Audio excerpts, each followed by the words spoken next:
العالمين والصلاة والسلام على أشرف الأنبياء المرسلين نبينا محمد وعلى آله وصحبه أجمعين أما بعد.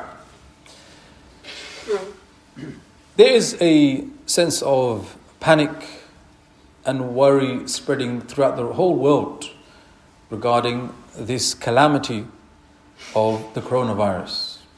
And I ask Allah subhanahu wa ta'ala by His magnificent names and attributes, in particular His name Ash-Shafi, to protect and preserve every single one of us from this danger and all those affected, to cure them and grant them a full recovery. Allahumma ameen. When it comes to these calamities, it is very important for a Muslim to try to understand what they are hearing and seeing in the news from a position of faith and iman. Everyone is worried about what precautions they can take, what they can do to stop the spread of this virus and to protect themselves. And though all of that is good, a believer, he sees things from a different lens. He sees that this virus is in fact one of many trials and tribulations that Allah has told us He will afflict us with. It's not something unique, something different, something that should be seen from a completely different lens, but rather this is part and parcel of what Allah has decreed we will all face. Allah subhanahu wa ta'ala says in Surah Al-Hadid, مَا أَصَابَ مِن مُصِيبَةٍ فِي الْأَرْضِ وَلَا فِي أَنفُسِكُمْ إِلَّا فِي كِتَابٍ مِّن قَبْلِ أَن نَبْرَأَهَا. Listen to this. Allah says, whatever calamity would strike you, whether that's on this earth or within yourselves, it was already written before you were brought into existence. Allahu Akbar. What does that mean? It means before we were born, before even this world was created, Allah decided and wrote down every calamity that would afflict people in this world. And that should bring a sense of reassurance in our heart. Why? Because these are not random things. This is not freak accidents. This is not, as they say, Mother Nature. Rather, this is coming from Ar-Rahman, Al-Alim, Al-Hakim, Al-Aziz. And whatever Allah does, He only does it for a wisdom, only does it to benefit, only does it to help. Allah never decrees things just to make people suffer. And what is interesting about this verse is that Allah says, whatever afflicts you of calamity, fil ardi wala fi anfusikum. He distinguishes between two types of calamity.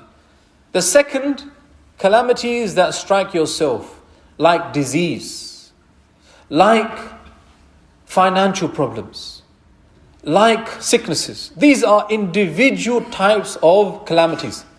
But the first type, fil ard, are calamities that strike the whole earth. And classically, the scholars would say calamities like drought or famine, things that affect the community. And in many ways, what we are seeing today of this virus falls into this first category. Afflictions affecting the whole world.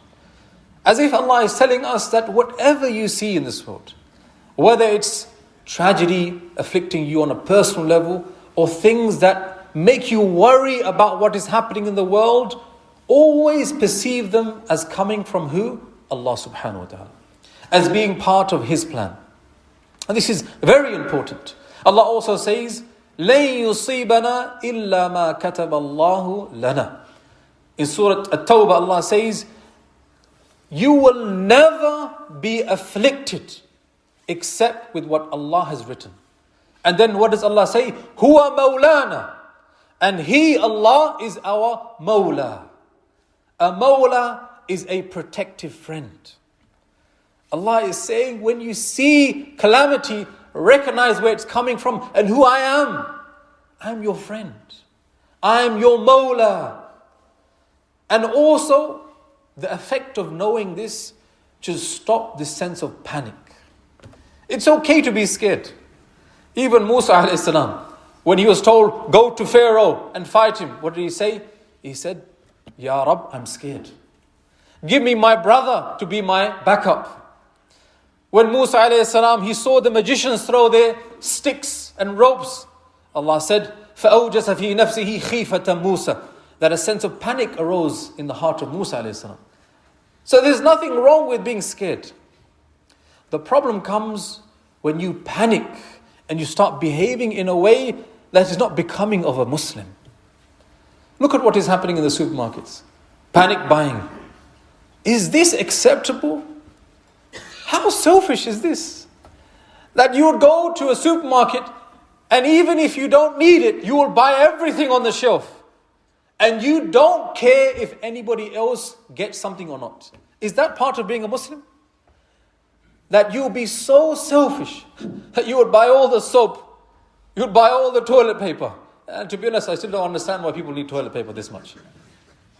Allahul Musta'an, but this is, and you see the videos. There's a lady with a pile of toilet paper in her cart. And one lady says, excuse me, can I have one? She says, no. La ilaha illallah.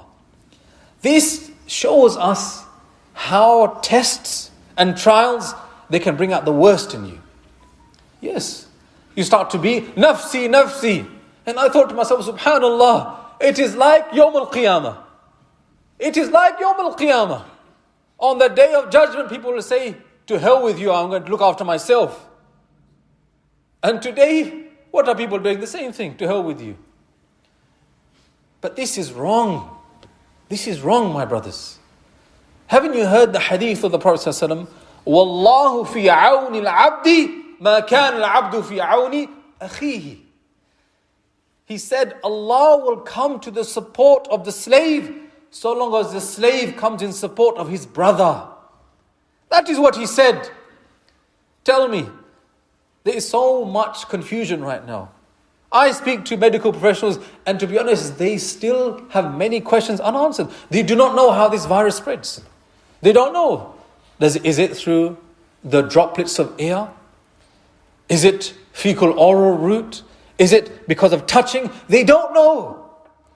There is no medicine right now that can cure this virus. There is no vaccination right now. And what does that mean for most people? Panic. For a Muslim, I will rely on Allah. That is what it means. Allah, you have taken away all the means for cure. Why? Because you want us to turn to you for the cure. Allahu Akbar. Isn't that an amazing thing? إِيَّاكَ نَعْبُدُ وَإِيَّاكَ نَسْتَعِينُ. Didn't Allah tell us to recite every salah? We worship you alone and we seek help in you alone. This is how this tragedy can actually make us come closer to Allah. That we start to think, you know what, I can do a few things. I can wash my hands every time I go home, and when I come out, I can keep my distance from people. But to be honest, what else can I do? Except you can do more. You can raise your hands and pray to Allah. You can make the dhikr of the Prophet ﷺ every morning, every evening. You can place your trust in Allah. You can do more. And that is not some futile effort. In fact, this may be the reason why you become protected. Because in spite of all the danger, you trusted in Allah and Allah showed you that was the right thing to do. We ask Allah subhanahu wa ta'ala to make us of those that truly place their trust in Him. And make us of those that are protected. And again, whoever is affected, we ask Allah subhanahu wa ta'ala to grant cure and to safety for all. رَبَّنَا ظَلَمْنَا أَنفُسَنَا وَإِن لَمْ تَغْفِرْ لَنَا وَتَرْحَمْنَا لَنَكُونَنَّ مِنَ الْخَاسِرِينَ رَبَّنَا لَا تُزِغْ قُلُوبَنَا بَعْدَ إِذْ هَدَيْتَنَا وَهَبْ لَنَا مِن لَّدُنكَ رَحْمَةً إِنَّكَ أَنتَ الْوَهَّابُ رَبَّنَا آتِنَا فِي الدُّنْيَا حَسَنَةً وَفِي الْآخِرَةِ حَسَنَةً وَقِنَا عَذَابَ النَّارِ وَأَقِيمُوا الصَّلَاةَ